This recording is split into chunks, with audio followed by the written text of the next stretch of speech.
حضرت سلیمان علیہ السلام نے فرمایا، اے درباریوں، تم میں سے کون ہے جو ان لوگوں کے میرے پاس فرما بردار ہو کر آنے سے پہلے بلقیس کا تخت میرے پاس لے آئے؟ حضرت سلیمان علیہ السلام کو تخت منگوانے سے آپ سلیمان علیہ السلام کا مقصود یہ تھا کہ اس کا تخت حاضر کر کے اسے اللہ تعالیٰ کی قدرت اور اپنی نبوت پر دلالت کرنے والا معجزہ دکھا دے۔ بعض مفسرین نے فرمایا کہ حضرت سلیمان علیہ السلام نے چاہا کہ بلقیس کے آنے سے پہلے اس کے تخت کی وضع بدل دی جائے اور اسے اس کی عقل کا امتحان فرمائے کہ وہ اپنا تخت پہچان سکتی ہے یا نہیں۔ ایک خبیث جن بولا۔ حضرت سلیمان علیہ السلام کی بات سن کر ایک بڑا طاقتور خبیث جن بولا، میں وہ تخت آپ سلیمان علیہ السلام کی خدمت میں آپ سلیمان علیہ السلام کے اس مقام سے کھڑے ہونے سے پہلے حاضر کر دوں گا جہاں آپ سلیمان علیہ السلام فیصلے کرنے کے لیے تشریف فرما ہے، اور میں بے شک اس تخت کو اٹھانے پر قوت رکھنے والا اور طاقتور ہوں، اس میں لگے ہوئے جواہرات وغیرہ پر امانت دار ہوں۔ حضرت سلیمان علیہ السلام نے فرمایا، میں اس سے جلدی چاہتا ہوں۔ مروی ہے کہ حضرت سلیمان علیہ السلام ایک مجلس منعقد کرتے تھے جس میں صبح سے لے کر دوپہر تک آپ سلیمان علیہ السلام مختلف معاملات کے فیصلے فرمایا کرتے تھے۔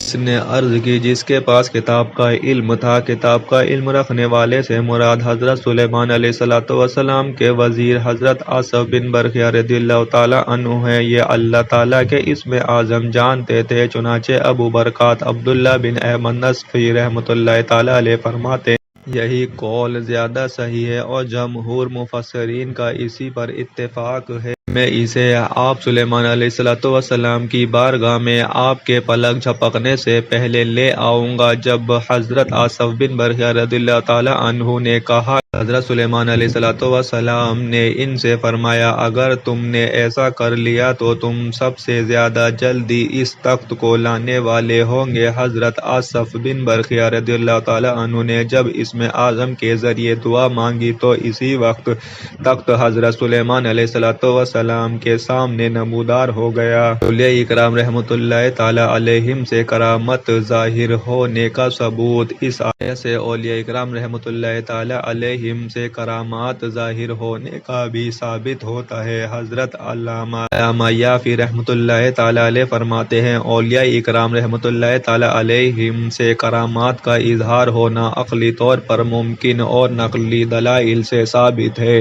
عقلی طور پر ممکن اس لیے ہے کہ ولی سے کرامت ظاہر کر دینا اللہ تعالیٰ کی قدرت سے محال نہیں بلکہ میں سے ہے، جیسے اولیاء اکرام رحمۃ اللہ تعالیٰ علیہم سے معجزات ظاہر کر دینا یہ اہل سنت کے کامل اولیاء اصول فقہ کے بڑے بڑے علماء فقہا اور محدثین کا مذہب ہے۔ مشرق و مغرب اور عرب و عجم میں ان کتابوں میں اس بات کی صراحت موجود ہے۔ اولیاء اکرام رحمۃ اللہ علیہم سے کرامات ثابت ہونے پر قرآن پاک اور بقیت احادیث مبارکہ میں دلائل موجود ہیں۔ قرآن پاک میں موجود حضرت مریم رضی اللہ تعالیٰ عنہ کے پاس بے موسم کے پھل آنے والا واقعہ، حضرت مریم رضی اللہ تعالیٰ عنہ کے کھجور کے سوکھے ہوئے تنے کو ہلانے پر پکی ہوئی عمدہ اور تازہ کھجوریں گرنے والا واقعہ، اصحاب کہف رضی اللہ تعالیٰ عنہم کا غار میں سینکڑوں سال تک سوئے رہنے والا واقعہ، اور حضرت آصف بن برخیہ رضی اللہ تعالیٰ عنہ کا پلک جھپکنے سے پہلے تخت لانے والا واقعہ ولی سے کرامت ظاہر ہونے کی دلیل ہے۔ جب حضرت سلیمان علیہ السلام نے اس تخت کو اپنے پاس رکھا ہوا دیکھا تو فرمایا، پلک جھپکنے سے پہلے تخت کا میرے پاس آ جانا مجھ پر میرے رب عز و جل کے فضل کی وجہ سے ہے، تاکہ وہ مجھے آزمائے کہ میں اس کے انعامات پر شکر کرتا ہوں یا ناشکری، اور جو شکر کرے تو وہ اپنی ذات کے لیے ہی شکر کرتا ہے، کیونکہ اس شکر کا نفع خود اس شکر گزار کو ہی ملے گا، اور جو ناشکری کرتا ہے تو میرا رب عز و جل شکر سے بے پرواہ ہے اور ناشکری کرنے والے پر بھی احسان کر کے کرم فرمانے والا ہے۔ معمول تھا کہ جب وہ کوئی کتاب تصنیف فرماتے اور اس میں آنے والی غلطیوں اور خطاؤں پر اپنی طرف منسوب کرتے، جبکہ غلطی اور خطا سے محفوظ رہنے کو اللہ تعالیٰ کے فضل کی طرف منسوب کرتے۔ کوئی ان کا حال پوچھتا تو اپنا حال درست ہونے کی نسبت اللہ تعالیٰ کے فضل کی طرف کرتے۔ لہذا ہر مسلمان کو چاہیے کہ اللہ تعالیٰ کی بارگاہ میں متکبر بندوں کی پیروی کرتے ہوئے ہر نعمت اور صلاحیت کے ملنے کو اللہ تعالیٰ کے فضل کی طرف منسوب کرے اور خود پسندی سے بچے۔ اللہ تعالیٰ عمل کی توفیق عطا فرمائے۔ اس آیت اور اس کے بعد والی آیت کا خلاصہ یہ ہے کہ تخت آ جانے کے بعد حضرت سلیمان علیہ السلام نے اپنے خادموں کو حکم دیا کہ نے کے بعد اسے پہچان پاتی ہے یا نہیں۔ جب ملکہ بلقیس حضرت سلیمان علیہ السلام کے پاس آئی تو اس وقت تخت حضرت سلیمان علیہ السلام کے سامنے موجود تھا۔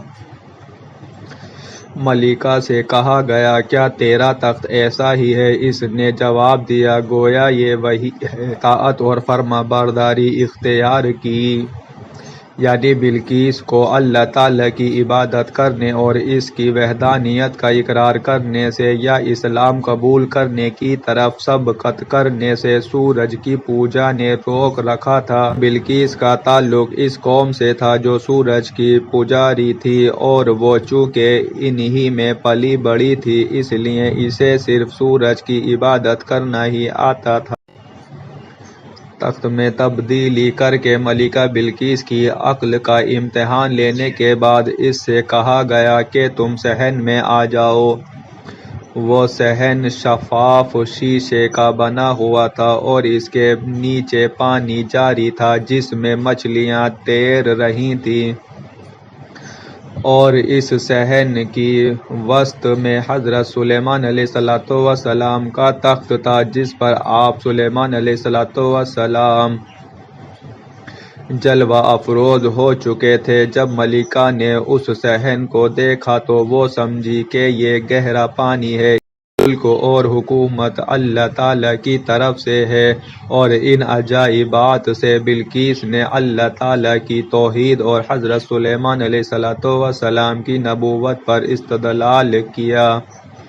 اب حضرت سلیمان علیہ السلام نے اس کو اسلام کی دعوت دی تو اس نے اللہ تعالیٰ کی بارگاہ میں عرض کی، اے میرے رب عز و جل، میں نے تیری